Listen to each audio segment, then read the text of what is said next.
কাঁচা আমের আমসত্ত্ব হয় এটা অনেকেই জানে না। হ্যাঁ বন্ধুরা, কাঁচা আমেরও আমসত্ত্ব বানানো যায়। তাহলে কিভাবে বানাতে হবে চলো দেখে নিই।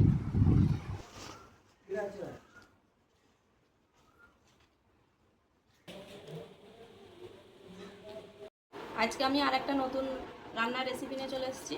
আজকে আমি তোমাদেরকে বানিয়ে দেখাবো কাঁচা আমের আমসত্ত্ব। তাই আমি গাছ থেকে টাটকা টাটকা আম নিয়ে চলে এসেছি। তাহলে চলো কিভাবে আমসত্ত্ব বানানো হয় দেখে নিই।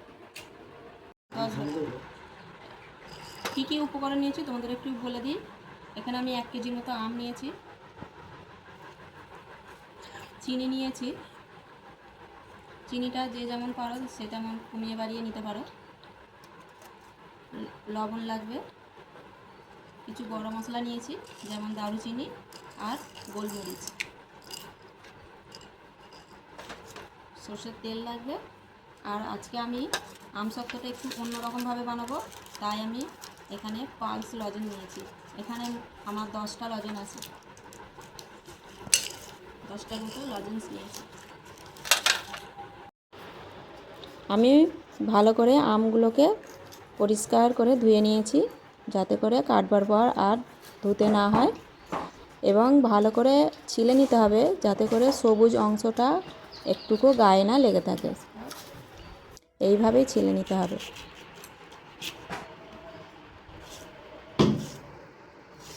এরপর আমি পাতলা পাতলা করে আমটাকে কেটে নিচ্ছি।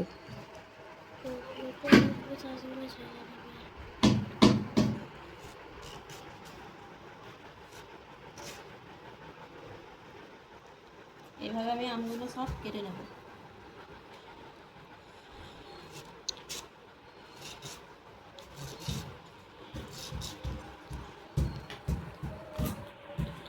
পাতলা পাতলা করে কেটে নিচ্ছি যাতে করে তাড়াতাড়ি আমটা আমার সেদ্ধ করতে সময় কম লাগে।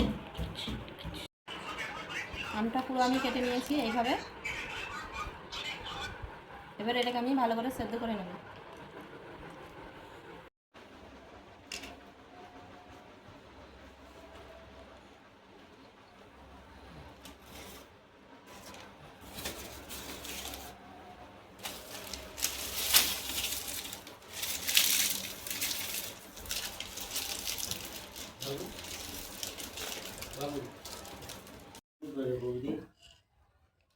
গোটা গরম মশলা যেটা রেখেছিলাম দিয়ে দিলাম।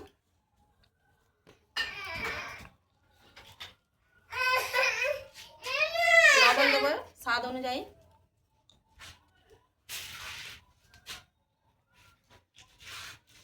আর একটু পানি দিয়ে দিই। আমের মধ্যেই পুরো পানিটা আমি শুকিয়ে নেব, পানিটা আর ফেলে দেবো না।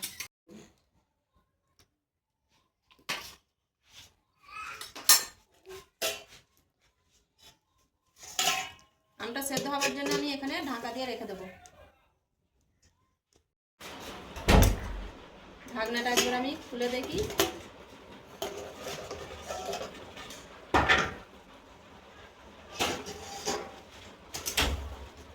আমটা আমার পুরো সেদ্ধ হয়ে গেছে। এটাকে আমি এই কড়ার মধ্যেই এবারে ঘেঁটে নেব, মানে গলিয়ে নেব।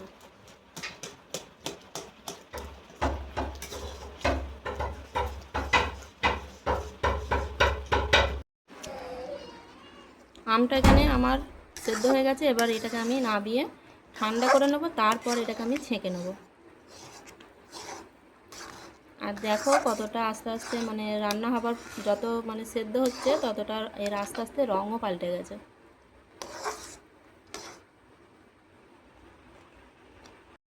তো আমি এরকম একটা আটা চালুনি নিয়েছি আর এরকম একটা ডিশ।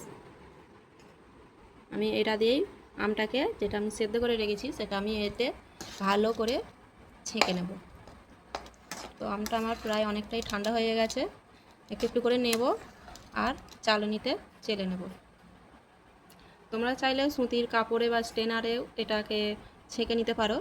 তো আমি এটাকে আটা চালুনিতেই ছেঁকে নেব।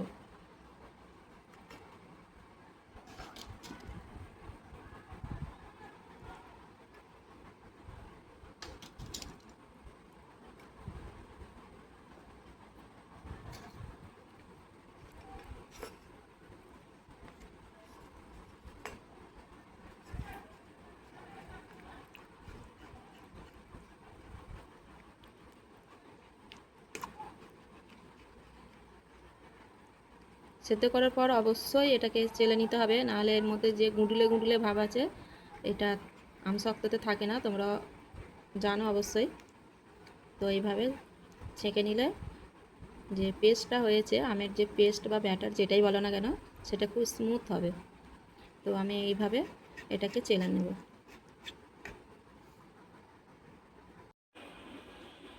তো আমটাকে পুরো আমি ভালো করে ছেঁকে নিয়েছি।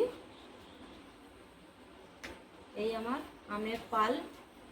এবার এটাকে আমি রান্না করে নেব।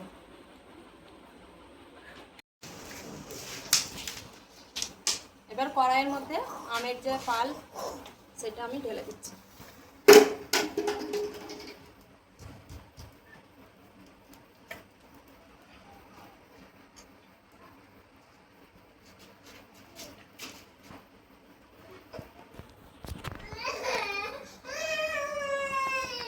চিনি রেখেছি এখানে প্রায় 1 বাটির কাছাকাছি, এটাও দিয়ে দিচ্ছি।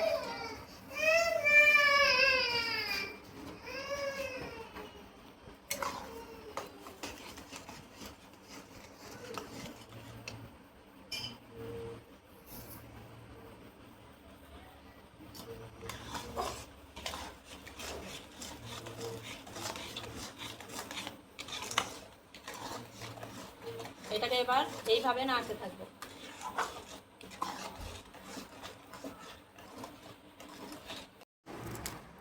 মামুন এখানে আমাকে লজেন্সের প্যাকেটগুলো খুলে দিচ্ছে, হেল্প করছে আমার কাজে।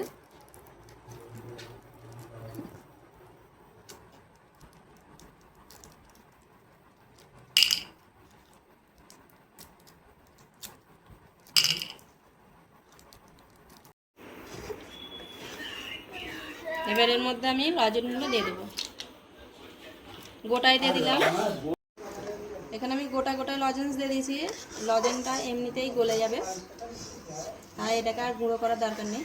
এর মধ্যে আর কিছু দেবো না, লজেন্সের ভেতরে জলজিরা থাকে আর লজেন্সটা এমনি মিষ্টি। আর আমি এখানে প্রায় অনেকটাই চিনি দিয়েছি, আর লবণ তো সেদ্ধ করার সময় দিয়েছিলাম। এবার এটাকে নেড়ে ছেড়ে আমশক্ত বানিয়ে নেবো, ব্যাস এইটুকুই কাজ, এর আর কোনো কাজ নেই।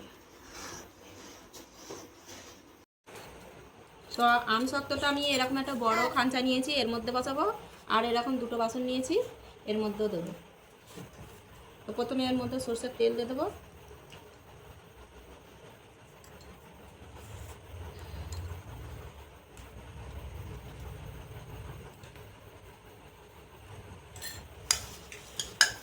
ভালো করে তেল মাখিয়ে নেব।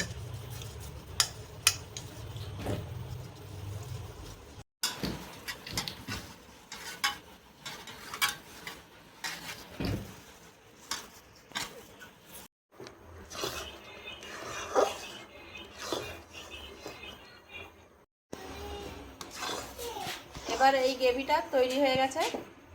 যখন দেখবে যে এটা ফুটে ফুটে চারিদিকে ছেটকাচ্ছে না, তার মানে এটা রেডি হয়ে গেছে।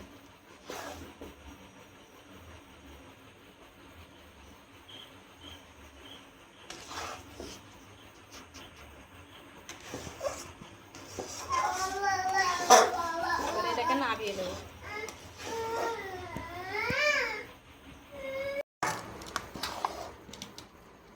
এবার আমের পাল্পটা আমি খাঞ্চার মধ্যে মিলিয়ে নেব।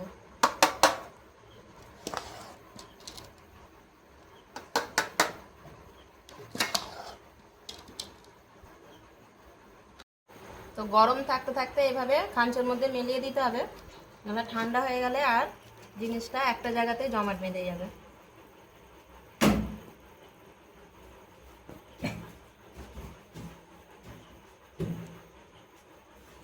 তোমরা যে যেমন পারো তেমন করে মিলিয়ে নেবে, কেউ মোটা কেউ পাতলা, ইচ্ছা মতো এটাকে মিলিয়ে নেবে। আমি এইভাবে মিলিয়ে নিয়েছি। তো আমি যা আমের পাল্প মানে যেটা আমি বানিয়েছিলাম, তো একটা খাঞ্চাতেই আমার হয়ে গেছে, বাকি ডিশগুলো আমার দরকার লাগেনি। আজকের ভিডিও কেমন লাগলো অবশ্যই বন্ধুরা কমেন্ট করবে, ভালো লাগলে লাইক করবে এবং সাবস্ক্রাইব করতে ভুলবে না।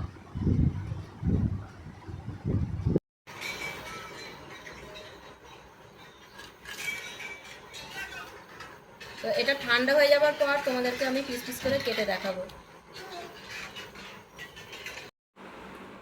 কালকে আমি এই আমসত্ত্বটা বানিয়েছিলাম কাল রাত্রিরে, তো সারা রাত আমি ফ্যানের তলায় রেখে দিয়েছিলাম। আজকে আমি সকালে তোমাদেরকে আমসত্ত্বটা তুলে দেখাচ্ছি।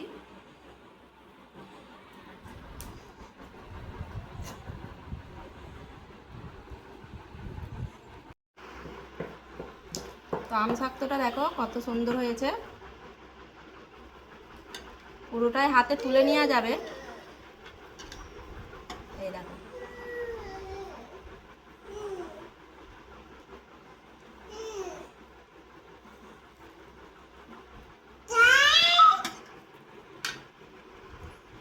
তো বাড়িতেই যদি আমরা এইভাবে আমসত্ত্ব বানিয়ে সারা বছর সংরক্ষণ করে রাখি তাহলে খুবই ভালো হয়।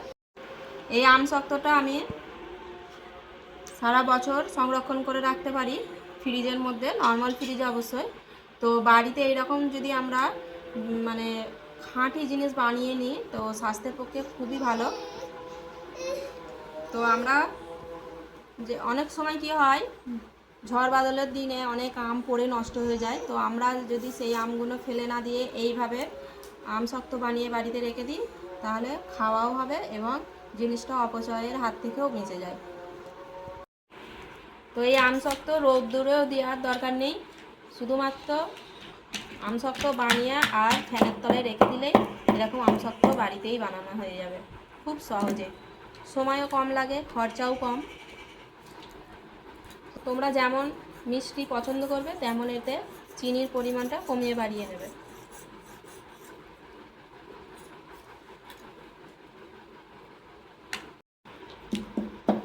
তো আমার এই আমসত্ত্বের ভিডিও তোমাদের কেমন লাগলো অবশ্যই বন্ধুরা কমেন্ট করবে, লাইক করবে এবং সাবস্ক্রাইব করতে ভুলবে না। আজকের ভিডিও এই পর্যন্তই। সকলে ভালো থাকবে, সুস্থ থাকবে।